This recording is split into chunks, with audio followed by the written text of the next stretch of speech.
Hi, welcome back. It's episode 18 of Grow Yourself Up. And today I want to talk about what I think is possibly the most important ingredient in post-traumatic growth or on any healing journey. It's a topic that some of you may raise your eyes at. And indeed, I used to do that because I thought it was letting myself off the hook. So today we're going to be talking a lot about self-compassion, what that actually means, and why it is really helpful for us. And I want to explain to you that it's actually the exact opposite of letting yourself off the hook. It's a way of actually helping with accountability, and it's very, very necessary ingredient on a healing pathway. So if we think about what it is we need in the present, if we're trying to heal from trauma or calm our nervous system, what we really need is a relationship with ourselves in the present moment where we support ourselves, whatever is going on with us. And when I say ourselves, I mean all our different self states, all our different parts. We all have parts. There's even a book about internal family systems, talks about parts, that we all have parts. Different modalities some people talk about parts. There's another writer called Bromberg, I can't remember what his first name is, but he talks about self-states. And so whether we talk about aspects of our personality or self-states, or it's kind of all the same thing, because I guess you could call it different groups of implicit memories and different parts of us that have sometimes been dissociated, sometimes we've split off from them, sometimes we've just tried to bury them. And all of these different parts of us develop at different ages. And as an adult now, part of our job is actually to integrate all of this and to be present with all the aspects of ourself. When we've had trauma, our parts can be more fragmented. So we might sometimes, only when we get into therapy, become aware of some of our different parts. And those of us who are perhaps more securely attached, it's less obvious if they've got like different parts, and the experience of going between those parts is also less obvious. For those of us who've got more trauma and are more kind of fragmented in some way, it might become very obvious when we are in our inner child, or if we're in a very critical part, or if we're in a very wounded part. We might ourselves notice like a shift in our voice, a shift in our belief system. Certainly your therapist might notice that sort of stuff. But the point here is that just as you are working to develop a secure attachment with your children, we want to be a loving adult presence. So our functional adult part, we want that part of us to care for all of these wounded parts of us. We're not trying to kind of ostracize them or dissociate them further. We want to kind of welcome all of ourselves in, if that makes sense. I think it's Bonnie Badenoch, but she talks about our own community. So we want to welcome in our community of ourselves, essentially.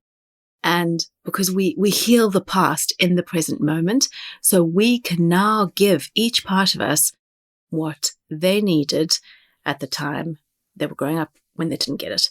I know this is kind of a little bit confusing, perhaps, and I'm throwing a lot of sort of psychotherapeutic knowledge at you with this.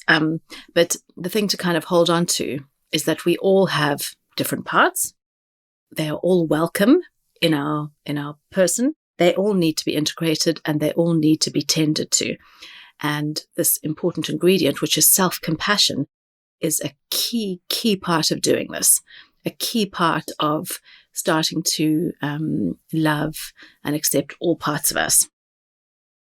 So many of us, we're working to heal the impacts of the past on ourselves, on our sense of self, on our behaviors, on our nervous system, the way we turn up in the world, what we expect of other people, what we expect of ourselves. We want to be more loving, more trusting, more open, more resilient.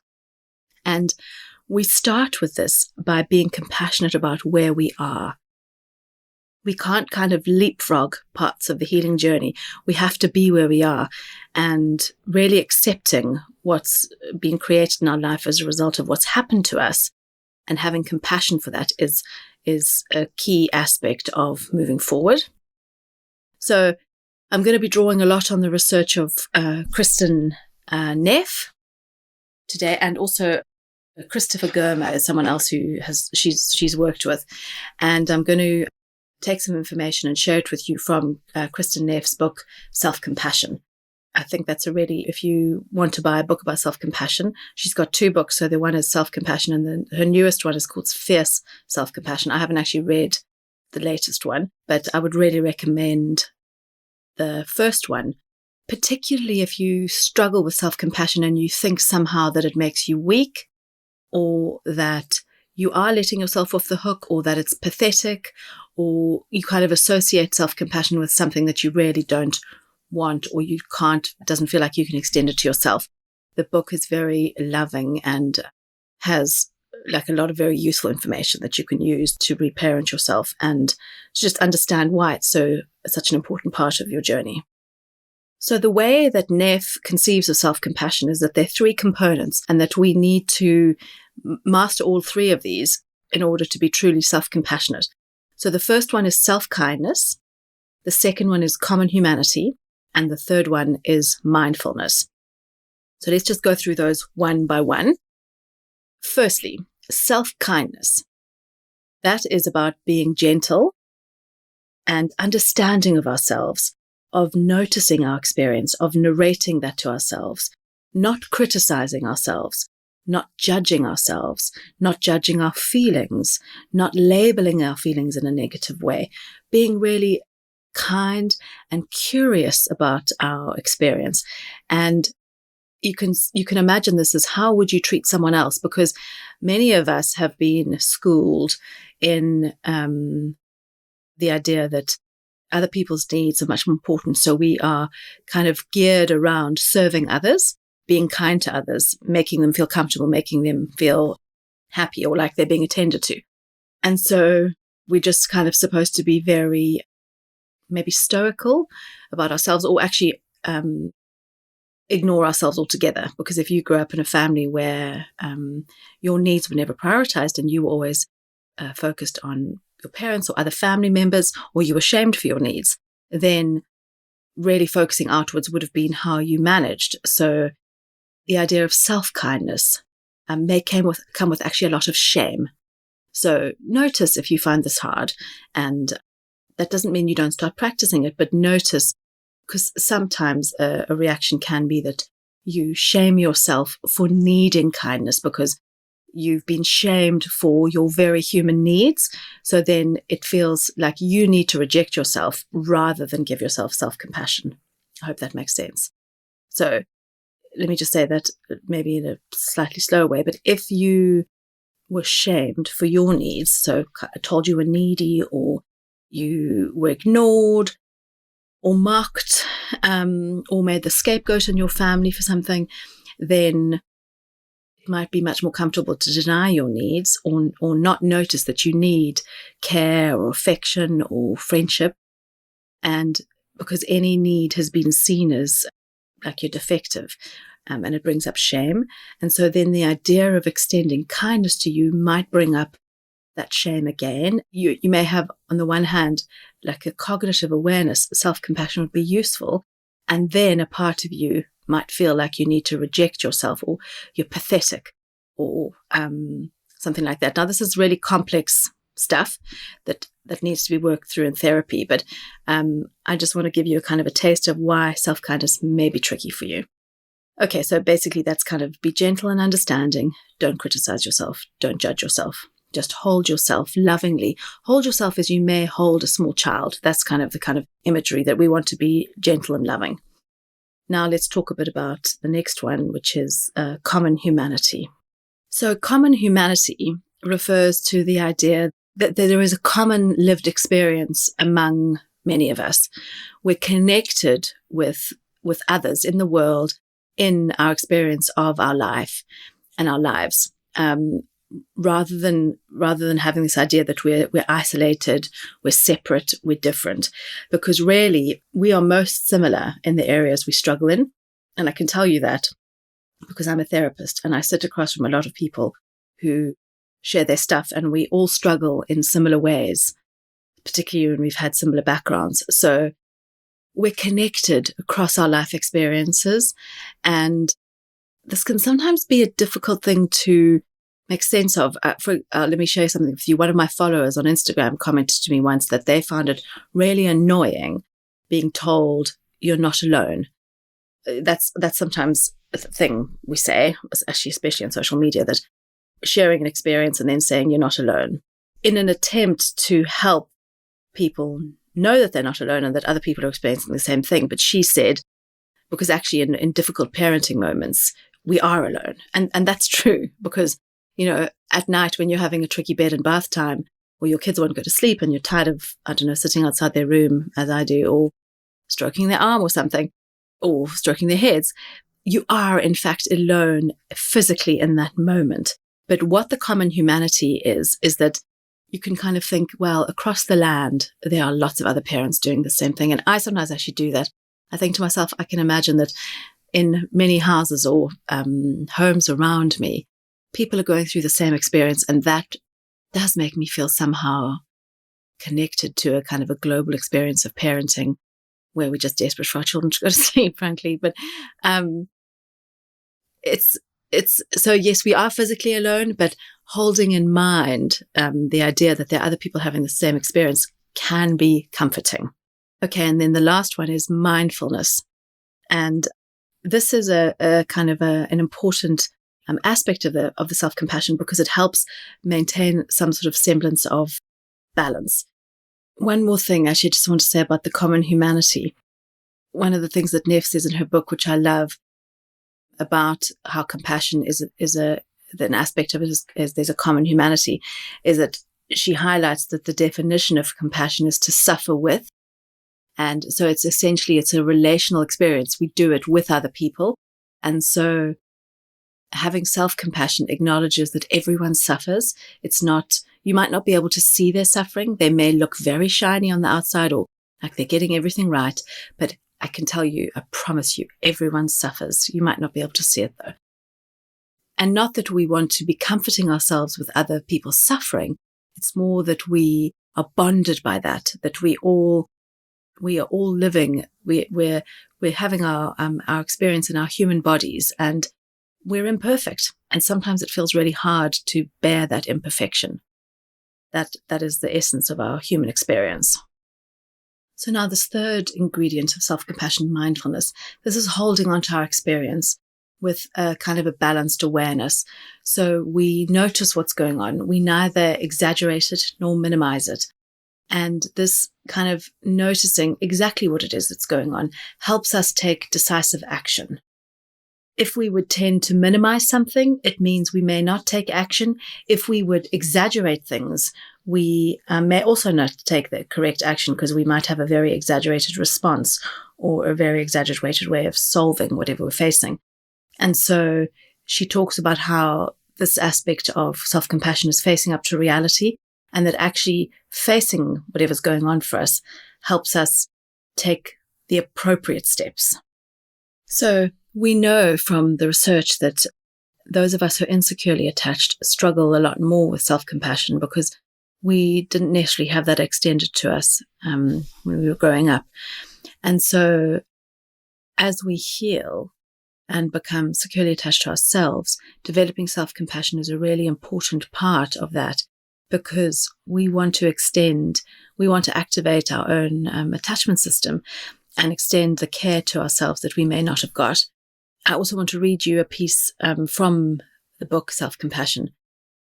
So this is, I'm reading now. It says, research shows that people with higher levels of self-compassion are significantly less likely to suppress unwanted thoughts and emotions than those who lack self-compassion. They are more willing to experience their difficult feelings and to acknowledge that their emotions are valid and important. This is because of the safety provided by self-compassion. It's not as scary to confront emotional pain when you know that you will be supported throughout the process, just as it feels easier to open up to a close friend whom you can rely on to be caring and understanding.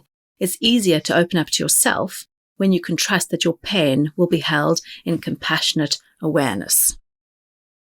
Now, Why that is so important is because when we are trying to break cycles or shift patterns in our families, many of us did not have all our feelings validated growing up. We were not seen, particularly when we were having emotions that were kind of unappealing to our parents.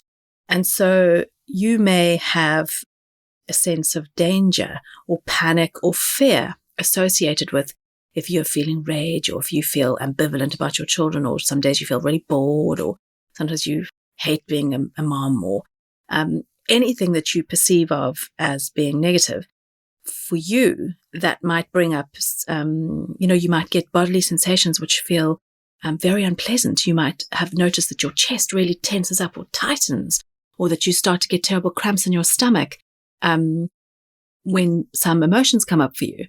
And really, we want to be becoming aware of all of that and owning our experience and allowing it. And self-compassion is really important in this, because if you want to take ownership, well, first of all, if you want to help your children with providing space for their feelings and helping them process them, you need to be learning to do that for yourself. So you can't kind of hold space for your child to have a meltdown if you're banishing your own rage, or if you can't tolerate your own ambivalence. So self-compassion really helps with that. And you can literally start by noticing how you might try and repress or suppress certain emotions. You might have a thought around, I can't bear that today I've got to be with the children all by themselves. And if you notice that you feel guilty for that thought, or if you want to repress it or push it away, or you can't bear, you feel too scared to tell anyone, that might be an indication that for you, it was, you weren't allowed to express dislike of a situation, or that any ambivalence or sort of mixed feelings weren't allowed. And instead, you can kind of turn with compassion to yourself and think, yeah, it is really tricky when I've got a day all by myself with two little people and I don't have an adult to chat to. And it feels really hard now at the beginning of the day. And that kind of softening towards yourself opens up a much bigger pathway to possibility than if you shut yourself down, because with that softness, it opens up the idea of, okay, so I really am feeling a little bit like I'm dreading today. How can I help myself? How can I make it a little bit more interesting for me? Or could we go somewhere where I might meet someone in a coffee shop to chat to? Or could we go to a soft play together? When you allow your own experience and soften into it, there is the pathway to change. You don't change yourself or love and accept yourself by continuing to either repress or dissociate or try and detach from things that you find hard. I personally find self-compassion really useful. My husband has been traveling for work this week, and I find it a lot by the end of the day to bath the people, put the people to bed, remain present. It feels like I've done a lot of self-care. I've been swimming. I've done the things that help ground me, and I still find it a lot. And so I have to really extend kindness to myself, to acknowledge how much I miss my husband, to acknowledge it feels really hard, to acknowledge that sometimes pushes me into a place where I might not be as loving as I could be. And I remember actually someone on Instagram shared that their husband also traveled a lot, and it made me feel better to know that they too were having those type of things, and it was also a struggle for them. And the mindfulness aspect of this helps me not to get too dramatic. I can go, okay, he is coming back on Friday night. It's not a catastrophe. You have managed. Yes, it's been a little bit tricky, but I don't have to kind of dramatize into like, oh, it's all been terrible, or I haven't managed. I have managed. And it's helpful to kind of sometimes right size the experience. I find that helpful for me. And then the first thing is just not kind of criticizing myself for the fact that I find it hard, not saying, oh, you're crap, or why, how come you're so weak that you find this a struggle. I can just mindfully go, oh, sweet angel, it's just really tricky. You feel tired. You like the companionship. And it feels sad. I sometimes feel sad and lonely, and I can acknowledge all of that and know that it's just how you feel in the moment. It's okay. Now, I want to really emphasize that this is a tiny, tiny introduction. There's masses of research going on in self-compassion. There's a lot more that I will share about in the future because it's so interesting what happens to our brains when we extend ourselves self-compassion. So there's really a lot to talk about. So go out, read about this, find out what interests you, and use some of this information to be self-compassionate to yourself, please.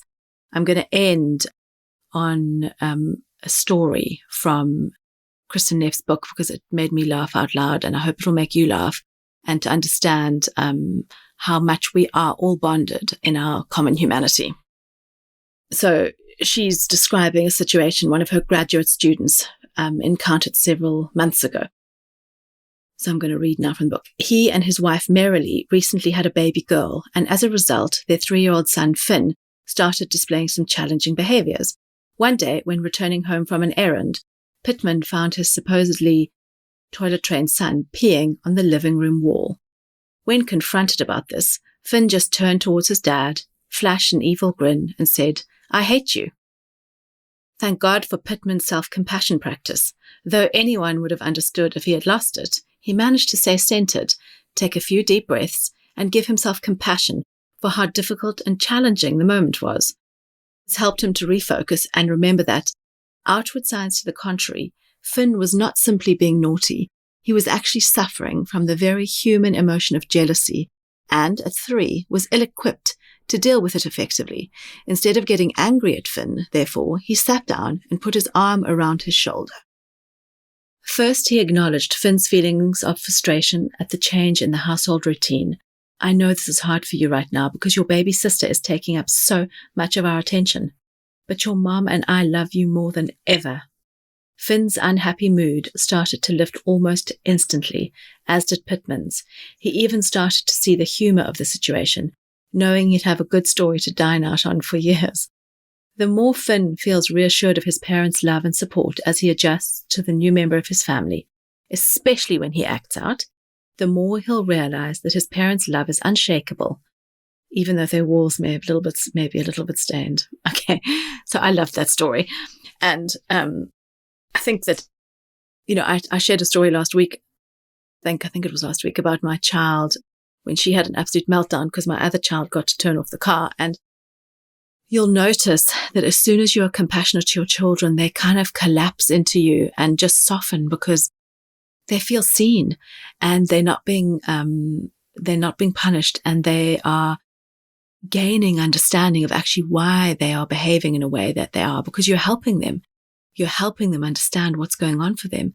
And that story that I just read, your child may not have weed up against the wall, but particularly when siblings are born, that story of the elder child really, really struggling with the little treasure who's been born is very common.